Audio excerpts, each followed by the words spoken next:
paz do Senhor a todos.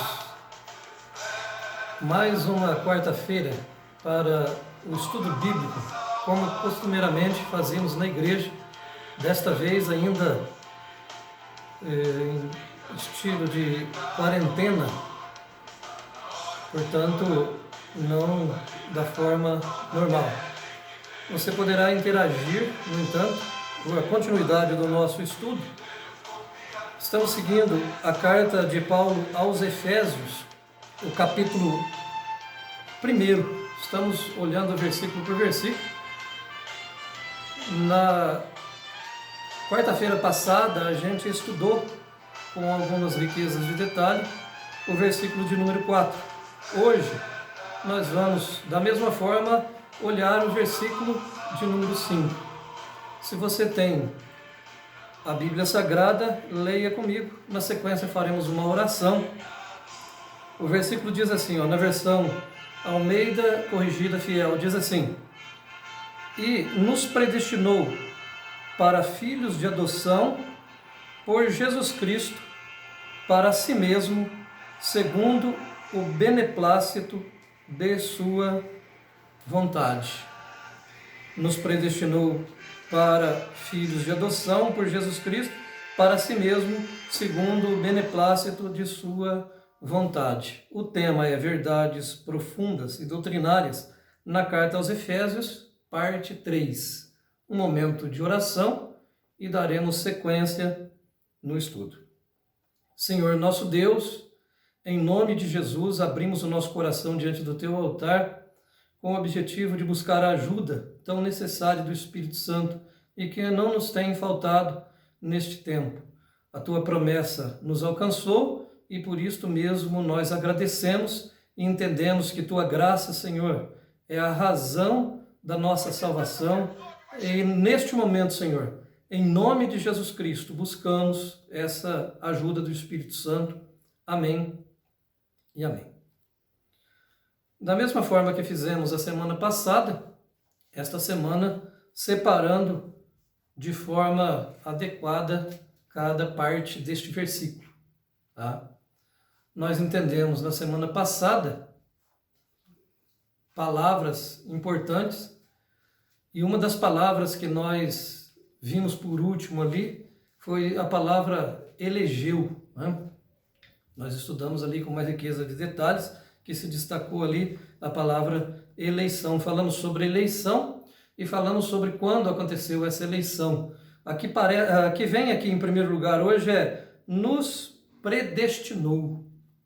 Mais uma vez, vai aparecer aqui a doutrina da predestinação. Vou fazer uma leitura, e se você tem um material que eu mandei para você no grupo de estudos, ou aí no grupo que nós formamos, você vai encontrar parte desse material na página 104 e 105. Esse pedaço que eu vou ler está aí nesse material que eu mandei. O escritor já não está mais nesse mundo, Martin Lloyd Jones, um homem de Deus que deixou muita coisa boa escrito. Eu já cito a fonte desde logo. Isso está escrito na íntegra assim, A próxima questão que deve prender a nossa atenção é ver que o apóstolo introduz uma nova expressão. No versículo anterior, ele dissera como também nos elegeu, porém agora ele escreve em termos de que Deus nos predestinou. Trata-se de apenas uma distinção, uma palavra sem qualquer diferença? A resposta é que não. O apóstolo não está simplesmente se referindo, empregando uma ligeira variação. Está realmente dizendo algo novo, algo diferente. Há uma diferença importante entre elegeu e predestinou. Predestinar significa determinar de antemão, declarar de antemão. Com esta expressão, o apóstolo quer dizer que este foi o plano supremo de Deus. Refere-se ao plano propriamente dito, eleger ou escolher. Por outro lado, salienta o meio ou o método, ou o modo pelo qual esse plano foi posto em operação e foi executado. Página 104. Começo da página 105 vai dizer: a diferença existente entre as duas palavras é a diferença que existe entre a coisa predeterminada, idealizada e posta na mente de Deus e a sua execução. Somos, pois, confrontados pela estonteante declaração de que antes da fundação do mundo foi plano e propósito de Deus que certos membros da decaída raça de Adão, que tinha caído e ficado separados dele e que havia ficado em desarmonia com ele e em suas mentes e que estavam sob a sua ira e nada mereciam senão a perdição, se tornassem seus filhos. Este é o plano e o propósito de Deus na redenção. Então veja só, aparece aqui uma palavra que parece só uma variante de eleição, mas existe uma diferença entre eleição e predestinação. Tá? A eleição, ela é algo que acontece de forma interna, né? Usando as nossas palavras para que você compreenda. Talvez você leia o texto e tenha alguma dificuldade para compreensão. Então a eleição é algo que se dá no coração de Deus, na mente de Deus. Ele decide isso dentro do seu coração. É algo que é prerrogativa de Deus. Ele fez isto, mas ele fez isto dentro do seu coração e dentro da sua mente. Isso não é externo, isso está dentro de Deus, isso está no coração de Deus. Já a predestinação não é algo interno. Trata-se de algo externo. Trata-se de um plano. A palavra que nós podemos entender é plano. Tá? É a pré-ordenação. É a pré-ordenação das obras de Deus. Aquilo que ele vai fazer. Se você analisar toda a história, tudo que está na Bíblia Sagrada, e se quiser acompanhar também com fundo histórico de Flávio Joséfo e outros historiadores, você vai descobrir que este plano de Deus, ele foi levado a cabo em riquezas de detalhes. Se você analisa os estudiosos, você vê os comentaristas, se formos estudar escatologia, por exemplo, se você analisa a estátua cronológica de Nabucodonosor, você vai encontrar todo o acontecimento de acordo com o plano e propósito de Deus. Deus faz isso com uma riqueza de detalhes fora do comum. Se você estudar as semanas de Daniel, você vai reportar aos dias que nós estamos vivendo hoje. Tá?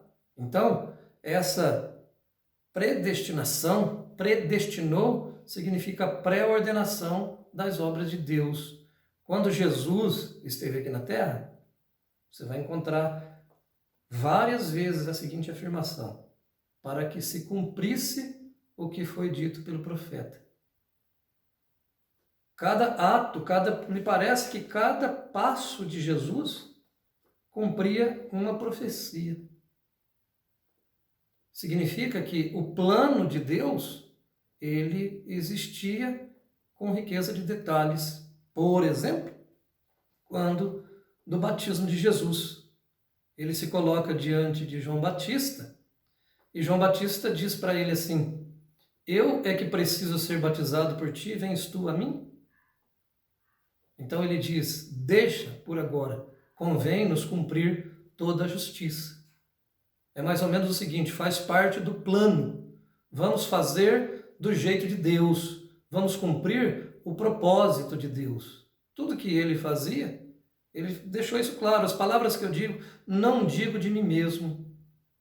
Então, essa predestinação se trata de algo externo, se trata de algo visível, se trata de algo que pode ser analisado hoje com fundo histórico. Se você vai estudar a história, tanto a história bíblica como a história de Israel, como a história paralela, se ela é fiel e se ela está focada no povo de Israel, você vai descobrir que o plano de Deus, ele se cumpriu a fio e está se cumprindo hoje com riqueza de detalhes. Então, quando Paulo coloca aqui, nos predestinou, ele não está usando só uma variante da palavra elegeu.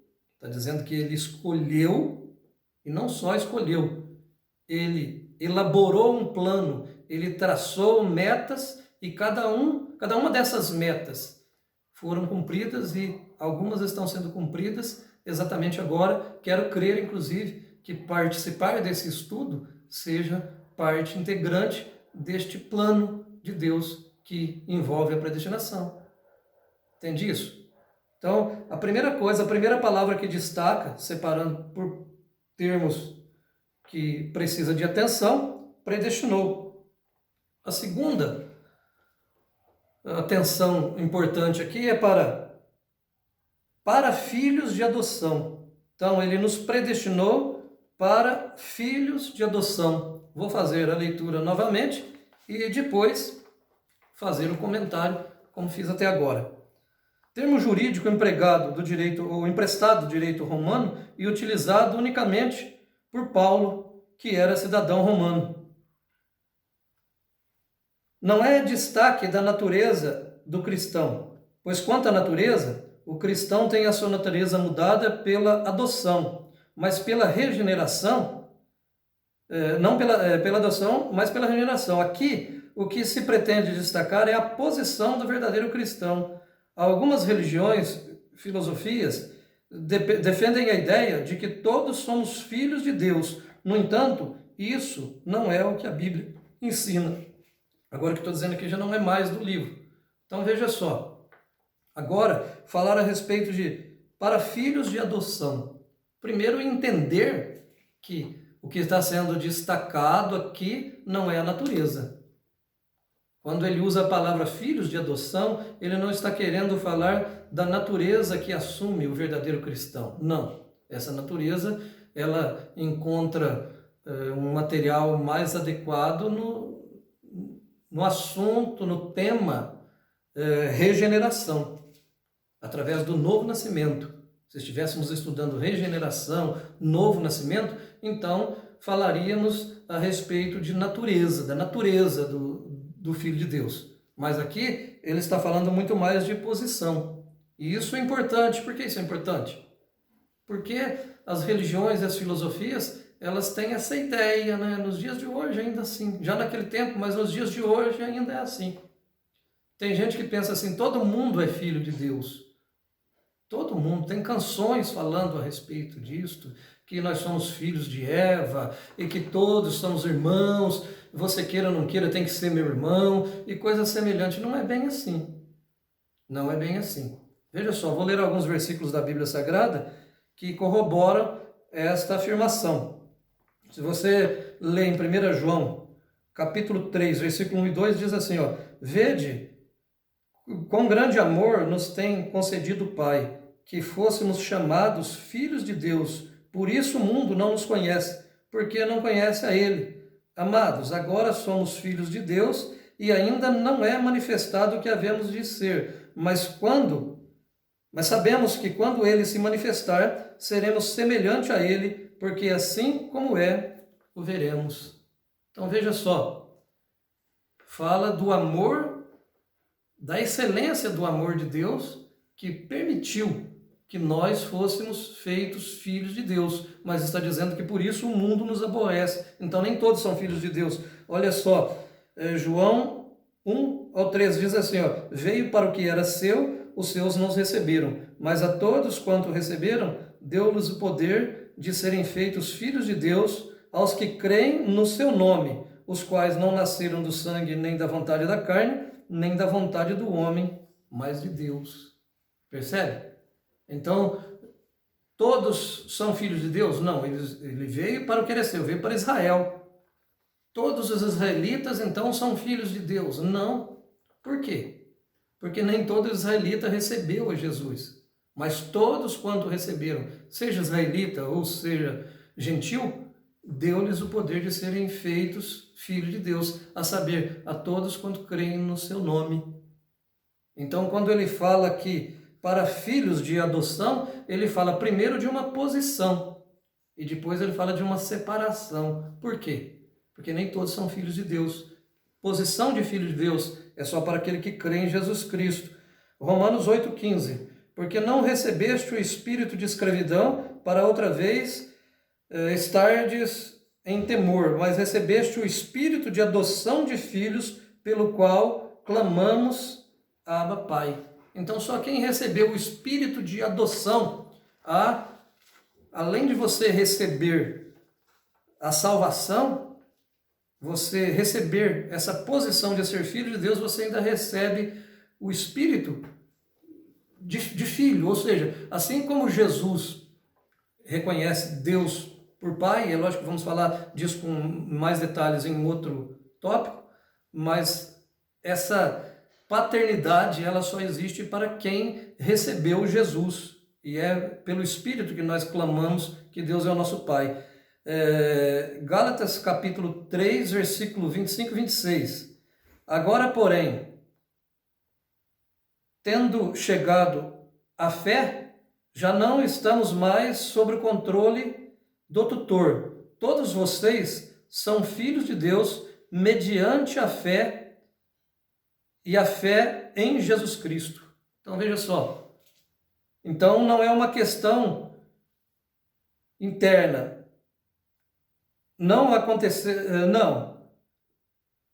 Aconteceu no interior de cada crente, mas uma indicação externa de posição, de separação, diferença entre quem é e quem não é filho de Deus. É preciso abandonar a filosofia romana de que todos são filhos de Deus. Nada importa. Alguém diz, no fim todos vão para o mesmo lugar. São todos filhos de Deus? Definitivamente não. Só o verdadeiro cristão é filho de Deus. Só quem recebeu Jesus é filho de Deus. Então, não está falando de uma questão interior, interna, aqui dentro, eu sinto ou eu deixo de sentir. Isso você tem na regeneração, no novo nascimento. Agora, quando você recebe a adoção, você deixa de ser ímpio, você deixa de ser do mundo e passa a ser filho de Deus, filho por adoção. O terceiro termo importante para se estudar é por Jesus Cristo. Por Jesus Cristo. O apóstolo faz cuidadoso uso das palavras. Notem que quanto à nossa santidade, ele afirma que estamos nele, mas quanto à adoção, ele diz por Jesus Cristo, e em decorrência da minha união com Cristo, ou por meio da obra realizada por Cristo, eu recebo adoção e me torno filho de Deus. Em outras palavras, por meio de ou por ressaltar a obra de Cristo, que Cristo realizou, as que ele teve que fazer antes de eu vir a ser filho. Devemos salvaguardar essa doutrina pela seguinte consideração: quando nos regozijamos no fato de que somos filhos de Deus, os filhos de Deus em Cristo Jesus, temos que traçar clara distinção entre a sua filiação e a nossa, para que não nos desviemos de outra maneira. Somos filhos de Deus, mas não do mesmo modo como o Senhor Jesus Cristo é filho de Deus. Ele é filho de Deus por geração eterna. Somos filhos de Deus por adoção. Foi por causa dessa distinção que o nosso Senhor, no fim da sua vida terrena, disse a um dos seus discípulos: subo para o meu Pai e o vosso Pai, para o meu Deus e o vosso Deus. Ele não disse: subo para o nosso Pai e o nosso Deus. A nossa filiação é derivada. Nós a derivamos dele. Isso porque somos adotados nele. Então, fora de Jesus não existe filho de Deus. Entenda isso. É só nele. É nele que nós somos filhos. Mas nós não somos filhos como ele é filho. Eu sou Deus também. Não, não é verdade. Para expormos esta verdade ainda mais explicitamente, precisamos ver com clareza que não somos deuses. Não nos tornamos divinos nesse sentido. Apesar de ser verdade que somos participantes da natureza divina, continuamos sendo seres humanos. O Senhor Jesus Cristo é da substância eterna, verdadeiro Deus, de verdadeiro Deus. Ele é essencialmente diferente de nós. Todavia, fomos adotados e introduzidos na família. É impossível compreender isso, mas é importante que o conheçamos, porque às vezes certas pessoas têm ensinado erradamente que cristãos se tornam deuses, se tornam divinos. Não há ensino disso nas Escrituras. O lugar que ocupamos, a nossa posição, a nossa classe é de filhos adotivos. Há um sentido em que podemos chamar o Senhor Jesus Cristo nosso irmão, porém devemos fazê-lo com cautela. Ele é eternamente o Filho de Deus que assumiu a natureza humana. Nós somos humanos adotados como membros da família de Deus e recebemos os privilégios, a posição e o status próprio da filiação. Está na página 118 do material que eu mandei para vocês. Vocês estão percebendo que eu tenho um pouco de dificuldade para fazer leitura, porque eu fico olhando para a câmera e tem uma luz bem direta no meu olho. E aí quando eu olho para o texto que está aqui, eu não consigo fazer a leitura, estou tendo dificuldade para isso. Os cristãos estão em Cristo nessa qualidade. Fomos levados a nível mais alto do que o de Adão. Embora perfeito, Adão estava sujeito a cair e a fracassar. Todavia, eu digo com reverência e para a glória de Deus, os que estão em Cristo jamais poderão cair, definitivamente. Jamais se perderão. Ninguém as arrebata da minha mão. João capítulo 10, versículo 28, 29. Cristo em sua obra não somente desfez os trágicos resultados da queda, não somente riscou os nossos pecados, ele promoveu a nossa posição.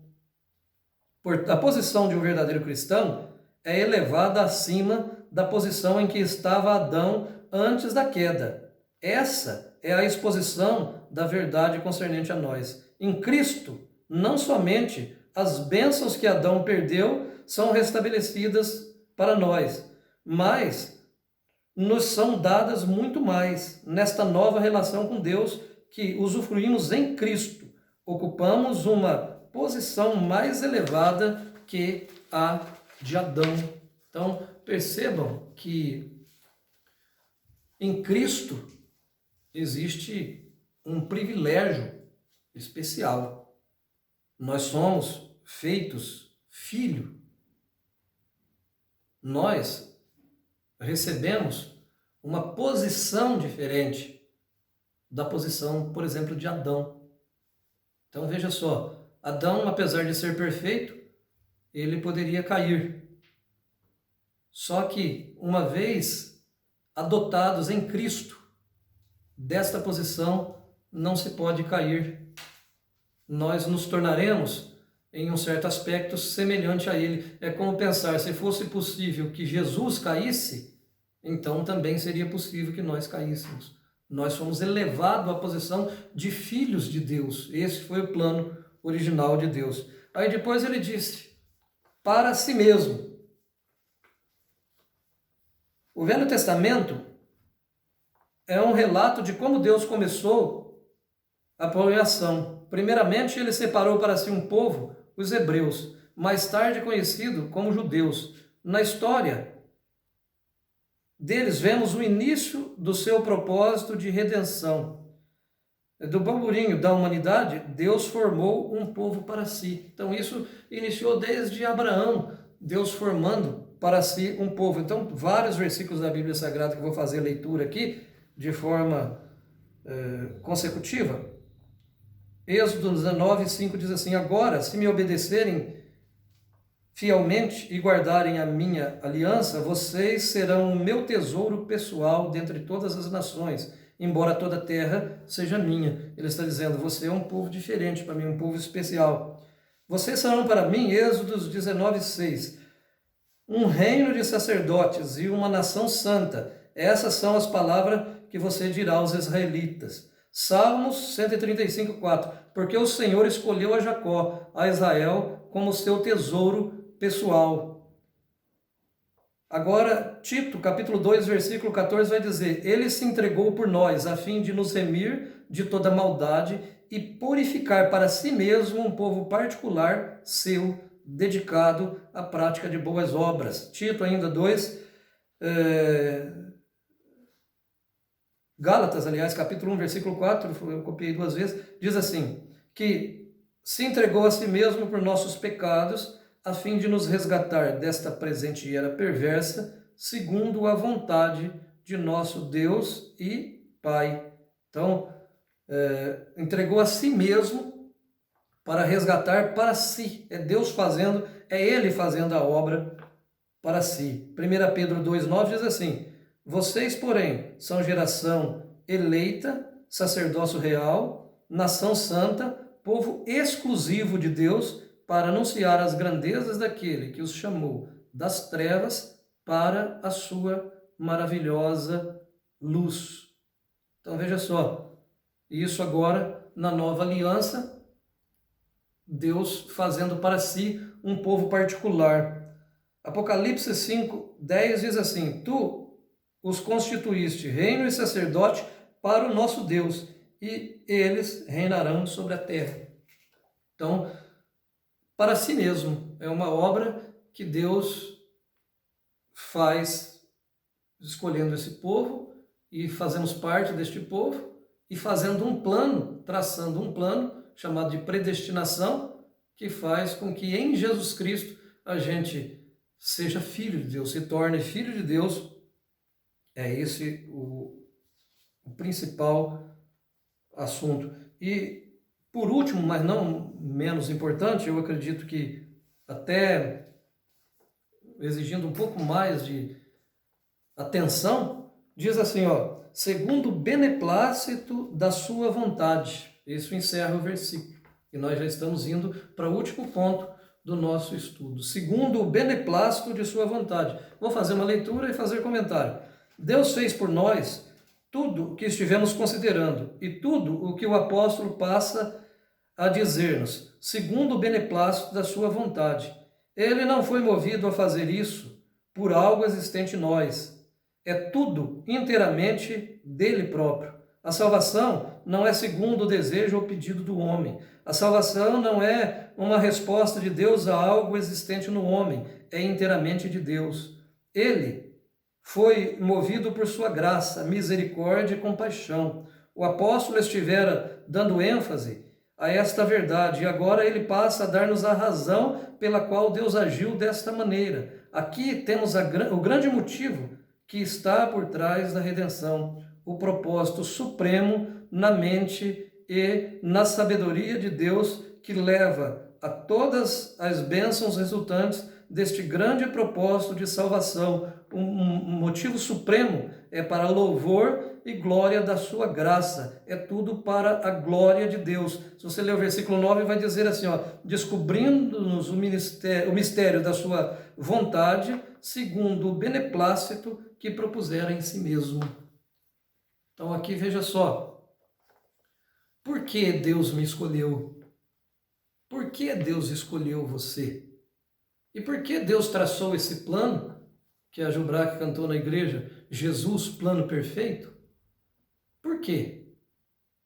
É porque ele sabia? Não, não é porque ele sabia, sim, mas é porque ele quis fazer isto. É segundo o beneplácito da sua vontade. Não tem nada a ver comigo, não tem nada a ver com você.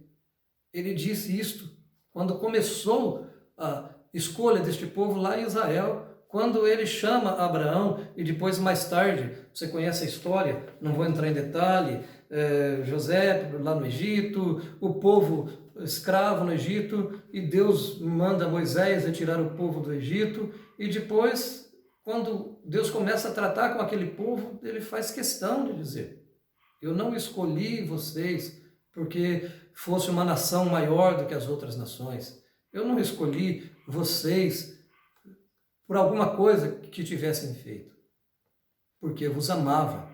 Ou seja, escolhi porque eu quis escolher. É mais ou menos isso. Deus escolhe a quem Ele quer escolher. Então a salvação e a predestinação, a separação de um povo para si mesmo, isso é prerrogativa de Deus. Está no coração de Deus e o plano de Deus não falha. De repente você fica aí preocupado, o que será que vai acontecer? O que vai deixar de acontecer? Querido, se você é filho de Deus, se esse plano te alcançou, se tudo que Deus fez até hoje deu certo, Ele nunca falhou, por que imaginar que agora alguma coisa iria dar errado? Voltamos lá para Romanos de novo, lembra? Todas as coisas cooperam juntamente para o bem dos que amam a Deus, dos que são chamados segundo o seu propósito. Observa, é outro texto, é uma outra carta para um outro grupo de cristãos diferente, mas falando a mesma coisa, ensinando a mesma doutrina. Nós não estamos inventando um negócio novo, não estamos criando aqui uma ideia diferente, nós estamos pregando o Evangelho, estamos estudando juntos a carta do apóstolo, a carta às igrejas, carta à igreja de Roma, carta à igreja de Éfeso, dos Filipenses, e é isso, nós estudamos a Bíblia Sagrada. Se você acredita na Bíblia, isso é doutrina da palavra de Deus, doutrina. Então, eu não vou estender, eu vou encerrar aqui. Se você quiser fazer pergunta, fique à vontade. Quando eu estiver fazendo a transmissão, você pode interromper quantas vezes quiser, sem nenhum problema, tá certo? Então, nos predestinou para filhos de adoção por Jesus Cristo, para si mesmo, segundo o beneplácito da sua vontade. Oremos em nome do Senhor Jesus Cristo. Senhor nosso Deus, em nome de Jesus, nos regozijamos pelo grande privilégio, Senhor, desta inclusão espiritual, fruto de tua graça, fruto de teu plano, fruto de tua vontade. Tudo isto para a glória do teu nome. E nós, como cristãos verdadeiros, te glorificamos por nos dar um lugar neste reino, Senhor, por pensar em nós, por nos incluir. Agradecemos a principal das inclusões, a inclusão espiritual, incluso como filho, a posição de filho do Senhor, meu Deus, adotados em Jesus Cristo, é a nossa oração, Senhor, para ser povo seu, para ser do Senhor, para ser filho do Senhor. E mais uma vez mencionamos a nossa fé. Nós acreditamos, Senhor, que isso é fruto de tua graça, é fruto de tua bondade. Não tem nada a ver com a obra que eu fiz ou com aquilo que eu vier a fazer, não tem nada a ver. É graça do Senhor e pela graça apresentamos a nossa ação de graça em nome do Senhor Jesus. Deus vos abençoe em nome de Jesus Cristo e amém.